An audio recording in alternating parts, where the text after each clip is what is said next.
ভারতীয় অভিনেতা ও প্রযোজক সেলিম খানের সঙ্গে সন্তানদের বন্ধুত্বপূর্ণ সম্পর্ক, তবে এখনও সন্তানদের শাসন করেন তিনি। আগের মতোই সালমান, আরবাজ, সোহেল থেকে দুই বোন আলভিরা, অর্পিতাও বাবাকে ভয় পান।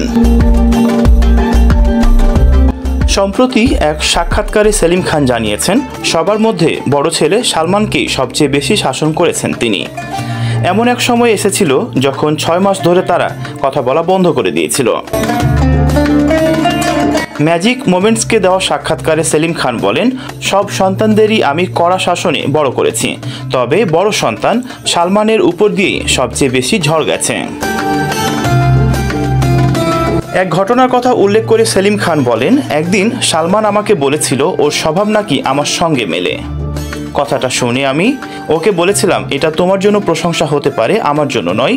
আমি চাই না আমার কোনো অভ্যাসে তুমি অনুসরণ হও। সেলিম সেই সাক্ষাৎকারে আরও জানান যে এরকমও হয়েছে প্রায় 6 মাস কোনো কথা হয়নি বাবা আর ছেলের।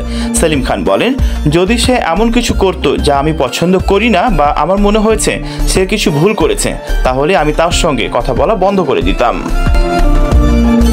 সেলিম খান মনে করেন, বড় তারকা হওয়ার সঙ্গে বড় মানুষ হওয়া জরুরি। তিনি বলেন, আমি যা লক্ষ্য করেছি তা হলো, যখনই একজন মানুষ জীবনে সফলতা অর্জন করে তখন তারা একটি জিনিস ভুলে যায়, একজন মানুষ হিসেবে নিজেকে আরও বড় করা যায়। যখন একজন ক্রিকেট খেলোয়াড় শ্রেষ্ঠত্ব অর্জন করে তখন তারা কেবল তাদের খেলার উপর মনোযোগ দেয়, অন্য কিছুতে নয়। উল্লেখ্য, সালমান খানের সময়টা ভালো যাচ্ছে না। ঈদে মুক্তি পাওয়া রশ্মিকা মান্দানার সঙ্গে তার ছবি সিকান্দার বক্স অফিসে সুবিধা করতে পারছেন না। দর্শক থেকে চলচ্চিত্র সমালোচক মিশ্র প্রতিক্রিয়া পাওয়া গেছে সবার কাছ থেকে।